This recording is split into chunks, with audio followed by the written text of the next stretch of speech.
Of course, the administration has had its share of embarrassments. The Luneta grandstand hostage-taking fiasco comes to mind. Another is the factional rivalry so well reported in the press. And of course, one cannot justify the president's buying a Porsche, even if it was third-hand, or his not serving as a good model for public health by his continued smoking.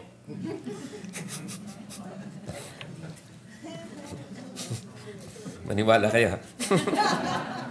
And while his total ban on logging is a major step forward in reversing deforestation, he must be told he must stop going around the country inaugurating coal-fired electricity-generating plants, since every school child knows that coal is a worse emitter of greenhouse gases than oil.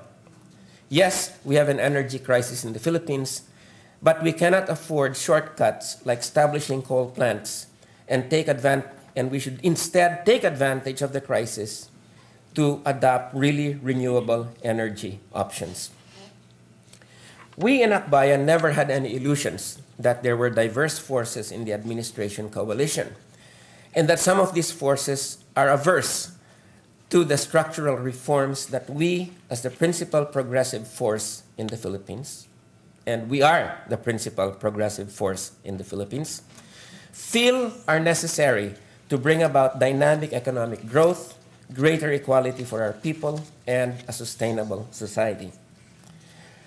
The challenges that we face in the next 5 years of this administration are many, and we will fight to bring about, among other things, the following.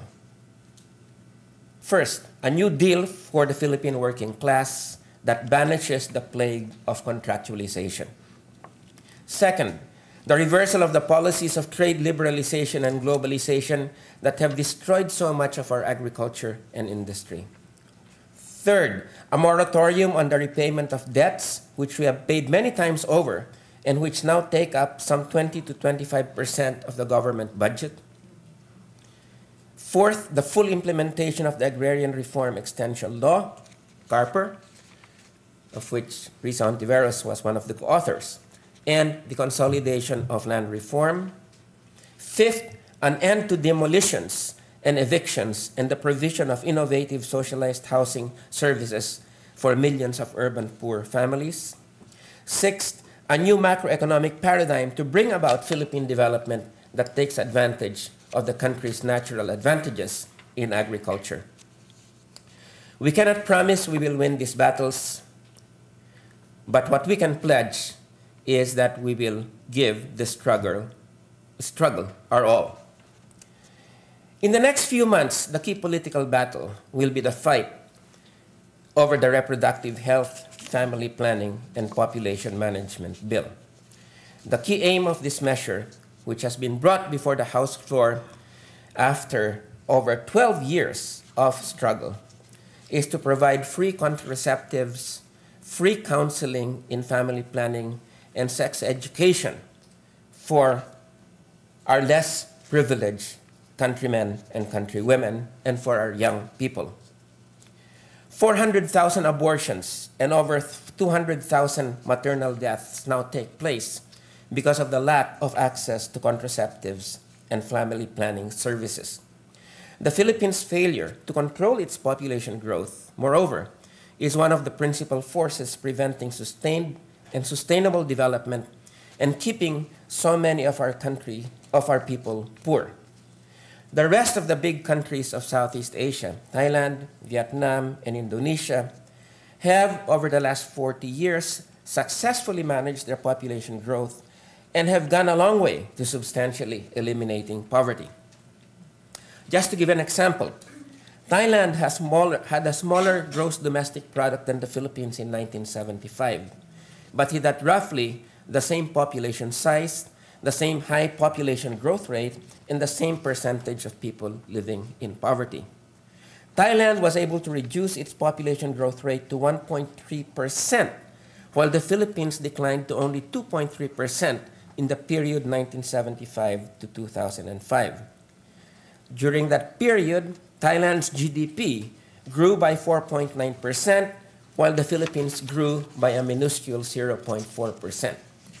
By 2005, Thailand's GDP was $176.6 billion, while the Philippines was $99 billion. By 2005, there were 84.6 million Filipinos, or over 20 million more than the 63 million Thais. By 2005, owing to its successful population management, Thailand's GDP per capita was $2,750, or nearly triple that of the Philippines, which stood at $1,192. As of today, only 13% of Thais live under the poverty line, while nearly 30% of Filipinos do.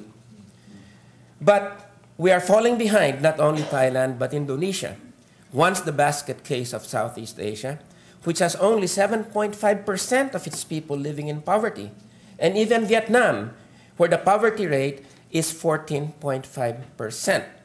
Vietnam, which started its economic ascent just as late as the mid-1980s. I give these shocking comparisons to underline the stakes in the battle for the reproductive health and population management bill in the Philippines.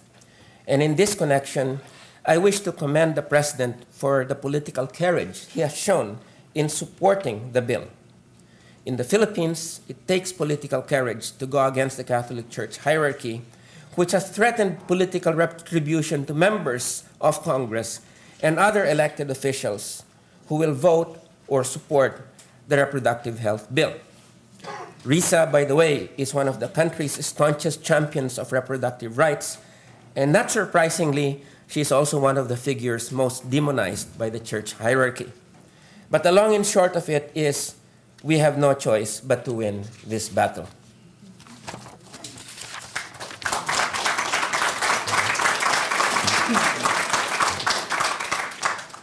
As chairman of the Committee on Overseas Workers' Affairs, I have gained a deeper understanding of the travails of our countrymen and countrywomen who are forced to go abroad to seek work, any kind of work, because of the way wrong policies or lack of good policies on such issues as reproductive health have prevented the Philippines from developing. Every crisis in almost every part of the world becomes an internal crisis for the Philippines because there are almost invariably many Filipino workers in any spot of the world whose livelihoods are threatened by natural disasters, nuclear disasters like the Fukushima disaster, and political events such as developments in the Middle East. We try to do the best we can to protect our workers. For instance, after an investigative mission to Saudi Arabia last January, we came out with a report recommending the non-deployment of domestic workers to that country owing to the grave dangers of rape, sexual abuse, and maltreatment that they face there. And just last May, after an investigation of the case of 11 trafficked workers in Mississippi, we came out with a report urgently calling attention to the expansion of labor trafficking to the United States and recommending steps that both the Philippine and U.S. authorities should take, such as the prosecution of the U.S. transnational services firm Aramark and investigation of possible collusion of elements within the U.S. Embassy with labor traffickers. And this was, as I said yesterday, this was a fear that the FBI itself expressed regarding the possibility of embassy traffickers' collusion. Yet, these measures are like the proverbial Dutch boy's finger in the dike. Unless we forge a new macroeconomic paradigm that provides the jobs and opportunities at home for our people, abuse and exploitation of our most vulnerable workers will continue to proliferate. The President understands this. Indeed, he has stated that one of his objectives is to create the conditions under which our workers will no longer be forced to go abroad to find decent work. But while one cannot dispute the President's concern for our OFWs, sometimes it leads to policy fumbles. The most disturbing of this, from my point of view, was his not going to Oslo last December to attend the Nobel Prize ceremonies for the Chinese dissenter Liu Xiaobo, so as not to offend the Chinese government and push it to execute 3 Filipino OFWs condemned to death for allegedly smuggling drugs into China. He was heavily criticized for this in human rights circles, and the Chinese went on to execute the OFWs anyway. Good intentions sometimes leads to some bad moves, but I think the president is learning. This is evident in the way he has behaved on the South China Sea issue. China is currently presenting the Philippines with its gravest foreign policy problem. Not that the United States does not present us with grave foreign policy problems, but at the moment, the most serious of this lies off our coastal waters. Displaying hegemonic ambitions, China has claimed the whole South China Sea, disregarding the 200-mile exclusive economic zone of countries like the Philippines and Vietnam, to which they're entitled under the United Nations Convention on the Laws of the Seas, and intimidating our research ships and our fisher folk, and from many reports, firing at our fisher folk and even at our naval vessels. Knowing that China does not respect weakness, or finally realizing that China does not respect weakness, the president has refused this time to give in to intimidation by Beijing, refusing to give any credence to China's arrogant claims. For our part, Akbayan filed a bill in the House of Representatives proposing changing the name of the South China Sea to the West Philippine Sea. Well, the Department of Foreign Affairs in Malacanang accepted our suggestion, and our government's new official name for the South China Sea is the West Philippine Sea. I would appeal to all of you to join us and especially instruct your children to call that body of water by its new name and to correct their teachers when they refer to the South China Sea, the West Philippine Sea, as the South China Sea.